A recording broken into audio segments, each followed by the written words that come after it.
स्वागत है दोस्तों आपका हमारे एमएस टेक सॉल्यूशन चैनल पर। तो चलिए शुरू करते हैं।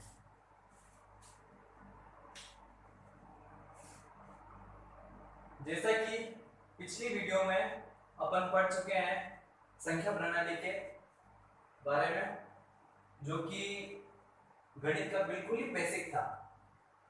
उसमें अपन कौन कौन से पॉइंट पढ़े थे वो हमारी पिछली वीडियो में दिए हुए हैं, उन्हें देखकर आप सीख सकते हैं वापस। जैसा कि अपन थोड़ा रिवीजन कर लेते हैं। कल हमने पढ़ा था अंक के बारे में, यानी कि डिजिट। दूसरा अपना पॉइंट था प्राकृतिक संख्या यानी कि नेचुरल नंबर। फिर था सम विषम प्राकृतिक संख्या, फिर पूर्ण संख्या, अभाज्य संख्या, इनके बारे में हमने कल पढ़ा था। आज अपन स्टार्ट करते हैं फिफ्थ पॉइंट पूर्णांक संख्याओं से। वैसे पूर्णांक संख्या भी कल पढ़ लिया था, लेकिन थोड़ा बाकी रह गया, तो आज वापस से पूरा कर लेते हैं इसको।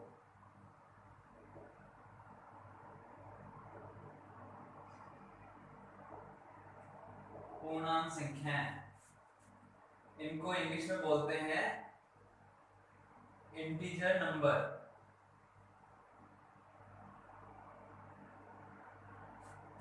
पूर्णांक संख्याओं को अपन ने कल संख्या रेखा पर दर्शाया था। उससे पहले पूर्णांक संख्याओं के अपन डेफिनेशन के बारे में बात करें। इनकी डेफिनेशन क्या होती है कि प्राकृतिक संख्या और पूर्ण संख्याएं तथा प्राकृतिक संख्या के ऋणात्मक संख्याओं के समूह को पूर्णांक संख्या कहते हैं।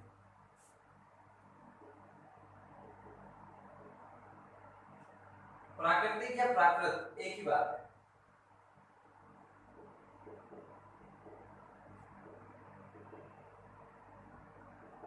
प्राकृत संख्या पूर्ण तथा प्राकृत संख्या पूर्ण तथा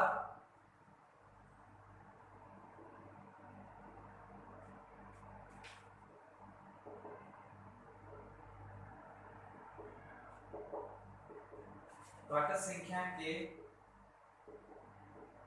ऋणात्मक संख्याओं के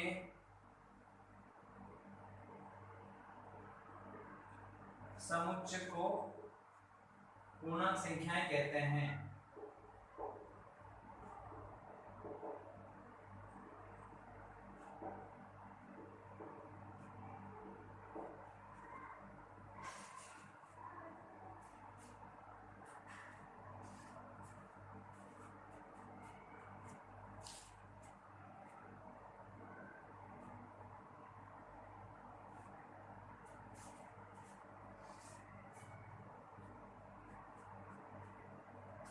इसमें थोड़ा अपन करेक्शन कर लेंगे।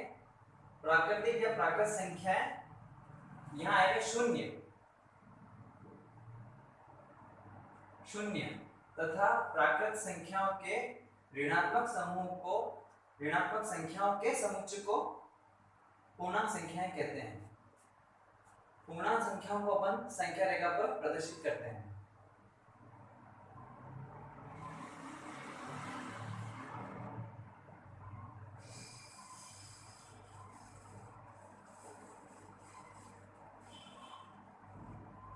जीरो, 1, 2, 3, 4, 5, 6, -1, -2, -3, -4, ये सब क्या है? ये प्राकृत संख्याओं का ऋणात्मक समूह है। ये पूर्ण संख्या का समूह है, या उसका पूर्ण संख्या जहां से स्टार्ट होती है वो बोल सकते हैं अपन। पूर्ण संख्या यहां से स्टार्ट होती है 0 से 1 2 3 4 5 6 एंड इनफाइनाइट तक, और ये प्राकृत संख्या 1 2 3 4 5 6 7 8 से इनफाइनाइट तक चलती है। तो ये संख्या रेखा पर पूर्णांक संख्याओं का समूह हो गया।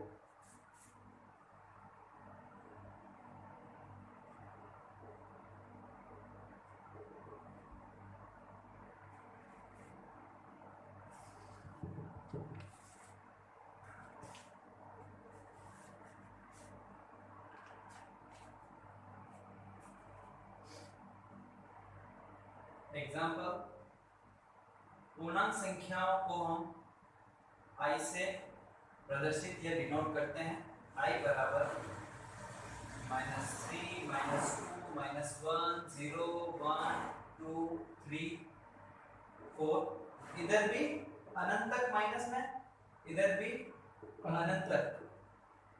तो ये हो गया पूर्णांक संख्याओं का समुच्चय। ठीक है दोस्तों।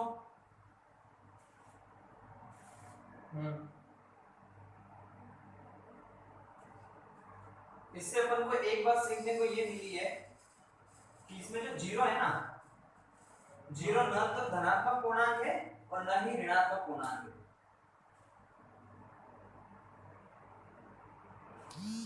तो नोट लगाकर हम लिख सकते हैं जीरो न तो धनात्मक और न ऋणात्मक पूर्णांक है। नेक्स्ट हम आगे बढ़ते हैं। अपना नेक्स्ट टॉपिक परिमेय संख्या व अपरिमेय संख्या।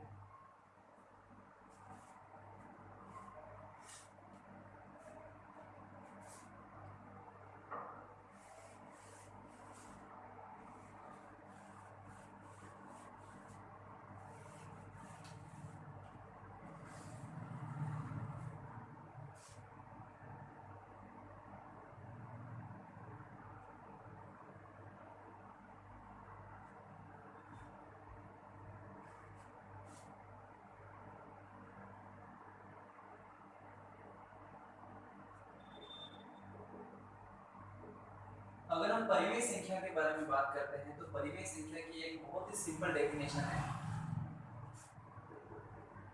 जिन संख्याओं के समुच्चय को हम p/q रूप में अगर व्यक्त कर सकते हैं तो वो होती है परिमेय संख्या। उसका एग्जांपल मैं आपको भी बताता हूं। जिन संख्याओं के समुच्चय को p/q या p/q रूप में व्यक्त कर सकते हैं उन्हें परिमेय संख्याएं कहते हैं। जैसे कि ये आपके सामने उदाहरण 1/2 -3/2। ठीक है।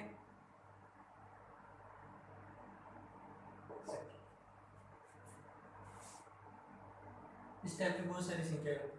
हाँ, इस टाइप की बहुत सारी संख्या है जो p/q रूप में जिन्हें हम व्यक्त कर सकते हैं। और उसी के साथ इसमें एक शर्त होती है कि q कभी जीरो नहीं हो सकता। इसमें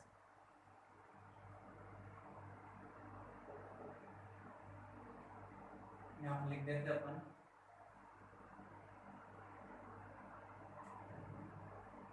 p/q में q कभी जीरो या शून्य नहीं हो सकता।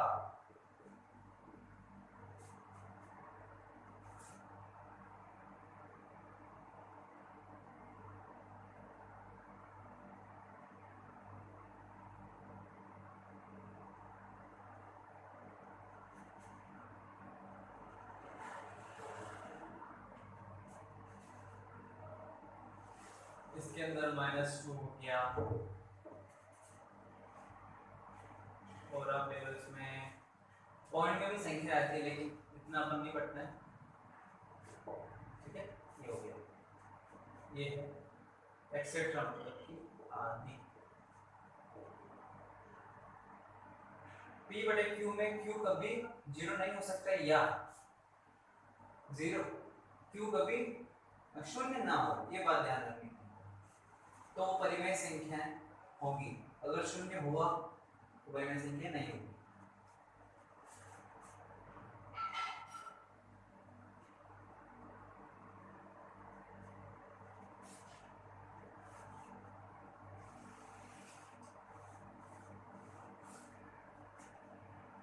परिमेय संख्याओं को हम संख्या रेखा पर प्रदर्शित कैसे करते हैं, देखिए।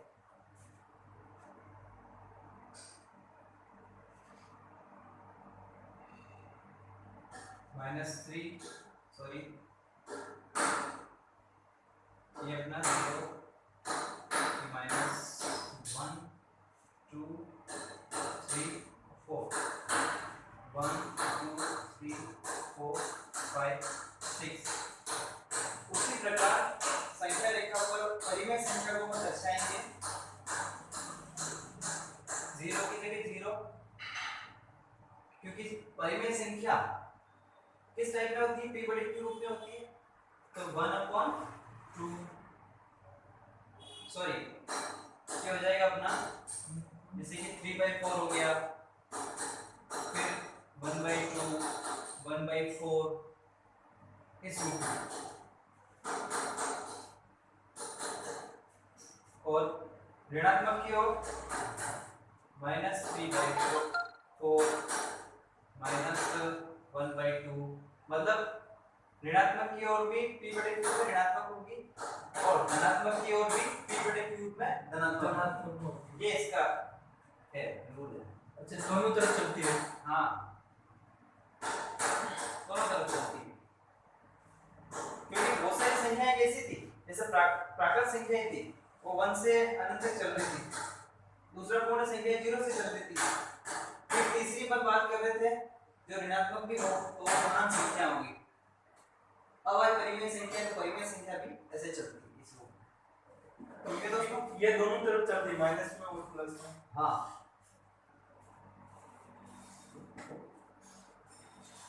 अब अपन नेक्स्ट चलते हैं अपरिमेय संख्याओं पर।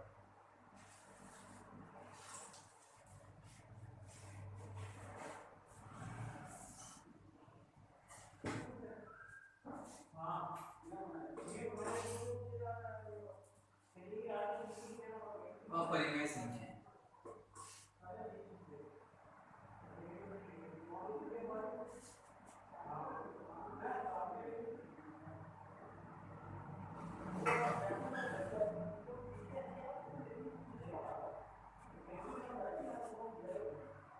कल दोस्तों अपने पूर्णांक संख्याओं के भी कुछ सवाल रह गए थे सोल्व करने, उनको भी अपरिमेय संख्याओं को पढ़ने के बाद अपन सोल्व करेंगे।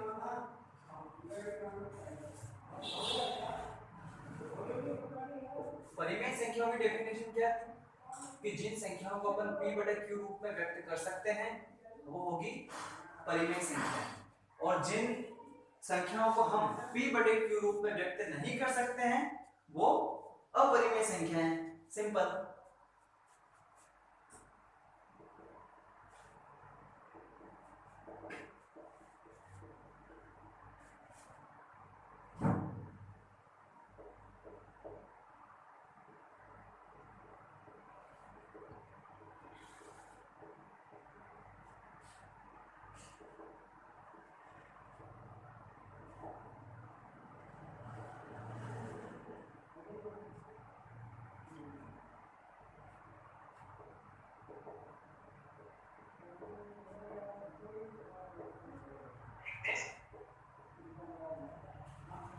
जैसे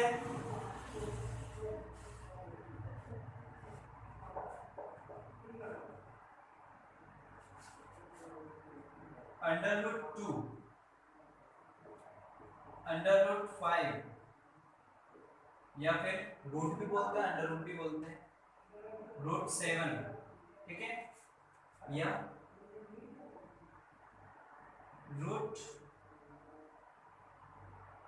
√1/√2 या √3 पूरे का √3/2 आदि ऐसी संख्या है उदाहरण देंगे।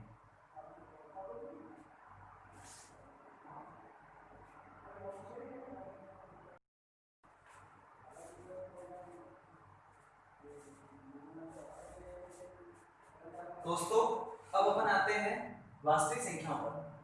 वास्तविक संख्याएं परिमेय व अपरिमेय संख्याओं को वास्तविक संख्याएं कहते हैं, या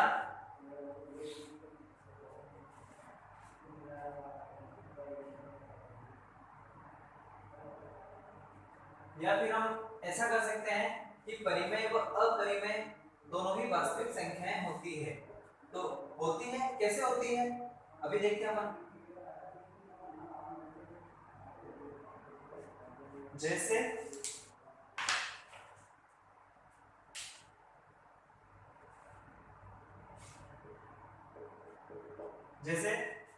परिमेय और अपरिमेय दोनों संख्या वास्तविक संख्या होती है। तो परिमेय संख्या क्या होती है और अपरिमेय संख्या क्या होती है, ये अपन फटाक से सोचना पड़ेगा। परिमेय संख्या क्या होती है, अभी मैंने पढ़ा था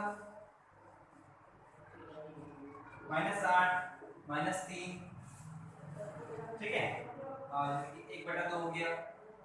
और अपरिमेय संख्या क्या होती है, क्योंकि इन दोनों का परिमेय और अपरिमेय संख्याओं का कॉम्बिनेशन ही वास्तविक संख्या होगी। तो उनके एग्जांपल में दोनों के उदाहरण आएंगे, परिमेय संख्याओं के और अपरिमेय संख्याओं के। तो अपरिमेय संख्याएं जिनको हम, क्या डेफिनेशन क्या थी अपरिमेय संख्या की, कि जिन संख्याओं को हम p बटे q रूप में व्यक्त नहीं कर सकते हैं वो अपरिमेय संख्या होती है, और जिन संख्याओं को हम p बटे q रूप में व्यक्त कर सकते हैं वो होती है परिमेय संख्या। तो ये परिमेय संख्याओं के एग्जांपल हो गए। और अपरिमेय संख्याओं के एग्जांपल हो गए √2, √5, √3/2 या पूरा √1/2 आदि।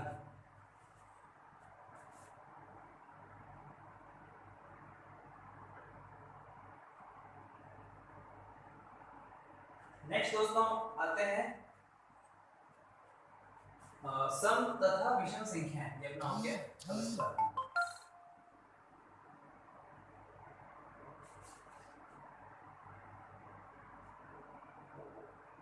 तो अपना पहला पॉइंट है सम संख्याएं। सम संख्याएं क्या होती है, सम संख्या का दिमाग नाम लेते ही या फिर सुनते ही अपन को क्या ध्यान में आता है, 2 4 6 8, ऑब्वियसली यही होता है, 2 4 6 8 ही होती है। और इसकी डेफिनेशन क्या होगी कि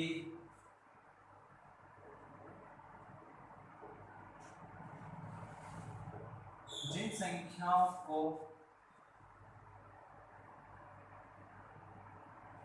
संख्याओं का मतलब जो संख्याएं 2 से पूरी सॉरी अपन वापस से लिखते हैं।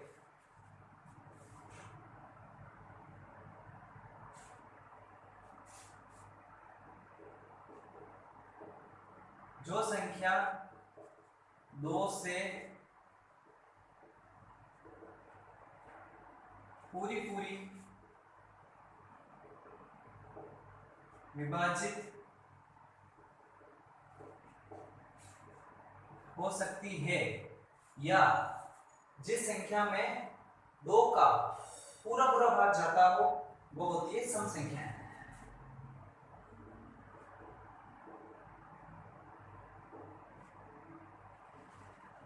सम संख्याएं कहलाती है।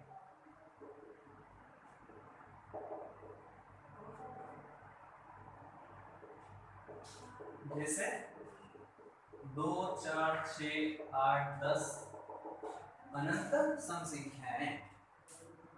समझ में आया ना कि जिस संख्या में 2 का पूरा भाग जाता हो वो होती है सम संख्याएं।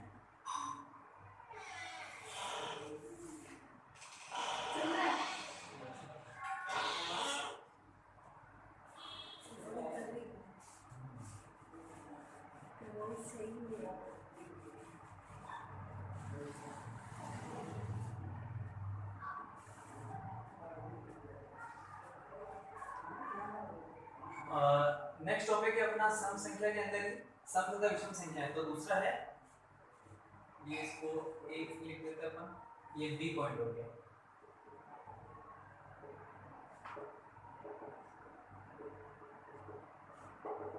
विषम संख्या है। सम संख्या की डेफिनेशन क्या थी कि जिस संख्या में 2 का पूरा पूरा भाग जाता है वो होती सम संख्या है। तो उसी प्रकार विषम संख्या है, जिस संख्या में 2 का पूरा पूरा भाग नहीं जाता है वो होती विषम संख्या है। या दो, या फिर ऐसा भी बोल सकते हैं अपन कि जो संख्या 2 से पूरी पूरी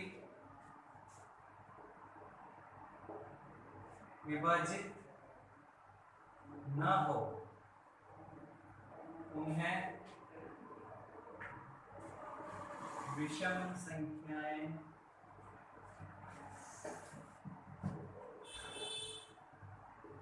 कहते हैं। या फिर जिनमें 2 का पूरा पूरा भाग नहीं जाता हो उन्हें विषम संख्याएं कहते हैं। भिन्न संख्याओं में जैसे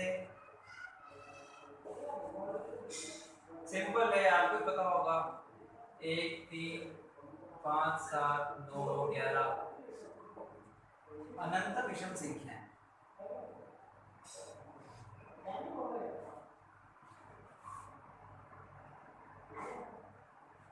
और हाँ, एक चीज और याद रखने वाली है कि हमेशा सम संख्या का वर्ग सम संख्या होगा और विषम संख्या का वर्ग विषम संख्या होगा।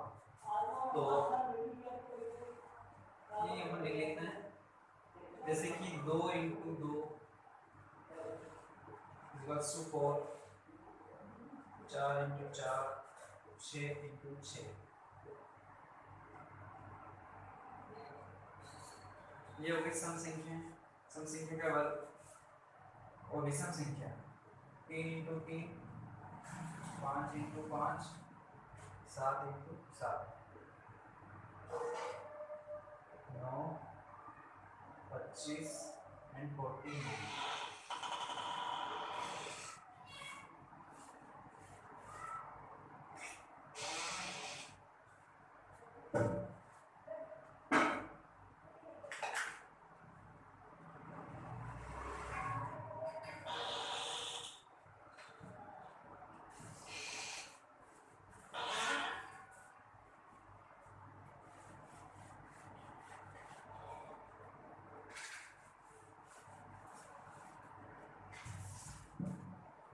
दोस्तों का नेक्स्ट पॉइंट कौन सा है? ये हो गया अब इकाई तत्व।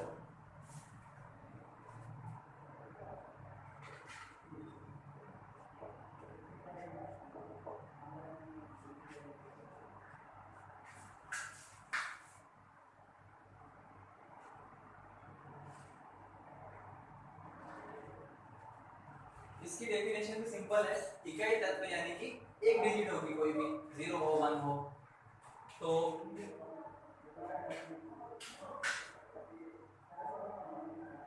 इसका मोस्टली इसका यूज होता है गुणा करने में, जोड़ करने में तथा घटाने में।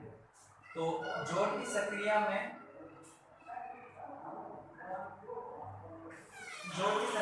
तथा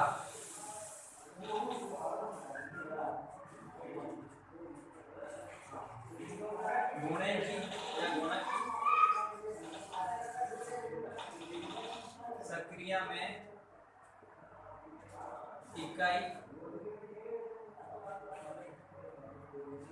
इकाई तत्सम या इकाई तत्व का उपयोग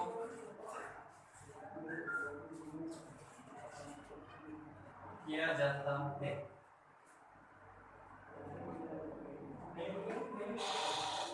जैसे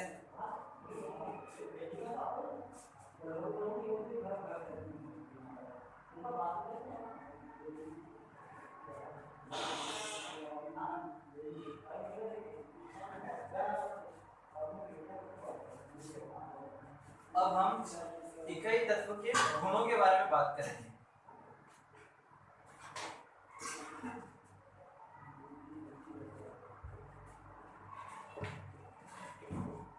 इकाई तत्व के गुण, जिसमें आपको ये 4 चिन्ह याद रखने हैं। जोड़ेंगे, घटाएंगे, भाग देंगे और किसी भी संख्या की घात, जिसमें फर्स्ट है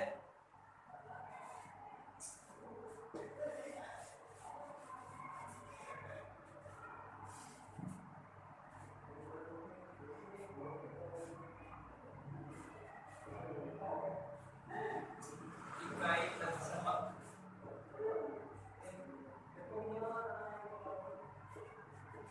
जोड़ने पर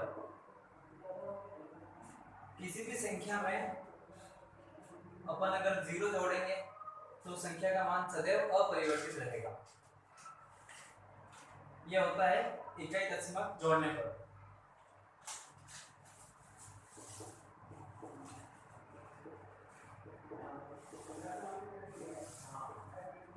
किसी भी संख्या में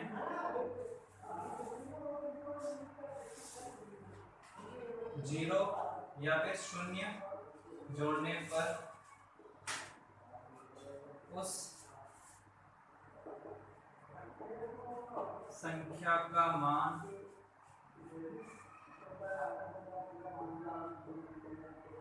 सदैव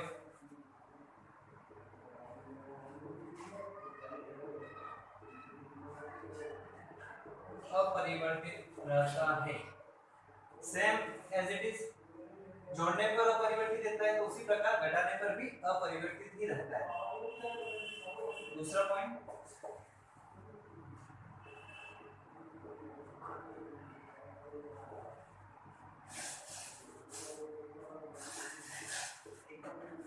जिसका अपन एग्जांपल दे देता हूं मैं। जैसे 2 प्लस इकाई तत्समक है 0 की वैल्यू 2 रहेगी। 25 प्लस 0 इक्वल्स टू 25। यानी कि डेफिनेशन से अपन पता कर पा रहे हैं कि किसी भी संख्या में 0 जोड़ने पर, इसमें 0 जोड़ा, उस संख्या का मान सदैव अपरिवर्तित रहता है। यह अपरिवर्तित मान है। 25 2 अपरिवर्तित मान, कोई भी चेंज नहीं। हाँ, नो चेंज। इकाई तत्समक घटाने पर सेम एज इट इज ये रहेगा। डेफिनेशन से यही रहेगी। मैं एग्जांपल दे देता हूं। जैसे 2 - 0 = 2। दूसरा 4 - 0 = 4। सेम है ना, मान चेंज नहीं हुआ। 0 घटाने 0 जोड़ने पर इसका एग्जांपल होता है। फिर तीसरा है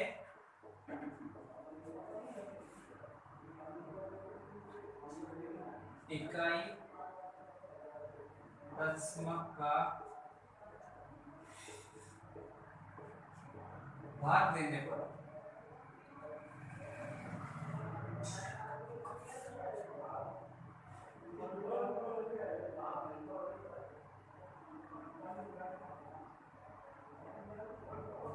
यानी कि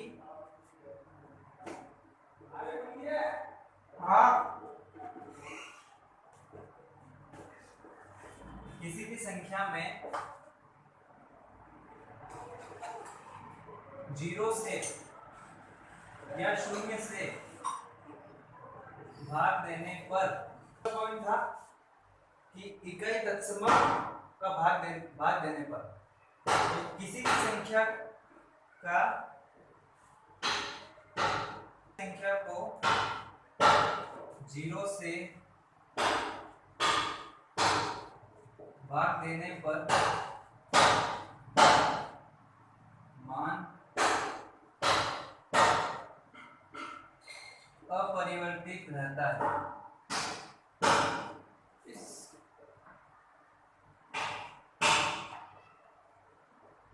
जैसे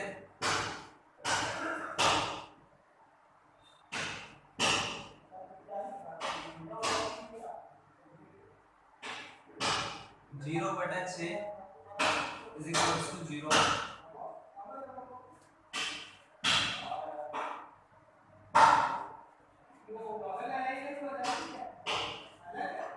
0/10 = 0 आदि।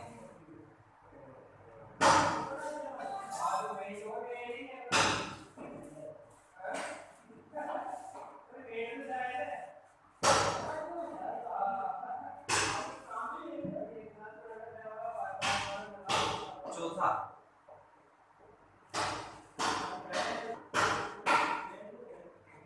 इकाई तत्समक की घात। इसकी डेफिनेशन है कि किसी भी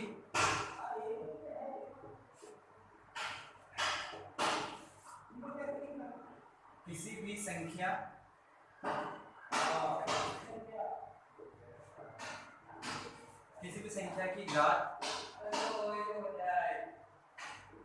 0 होने पर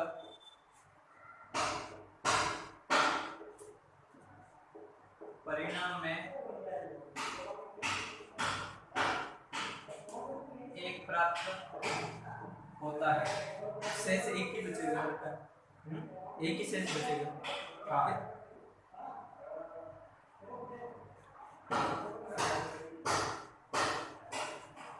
जैसे किसी भी संख्या की घात 0 होनी चाहिए। अगर 15 की घात 0 है तो आंसर होगा 1। ओके। जैसे 8 की घात 0 है तो भी आंसर होगा 1। घात 0 होनी चाहिए। 0 के अलावा किसी भी संख्या की घात 0 होने पर परिणाम में 1 प्राप्त होगा। 0 के अलावा वो संख्या 0 नहीं होनी चाहिए, बाकी कोई भी संख्या हो।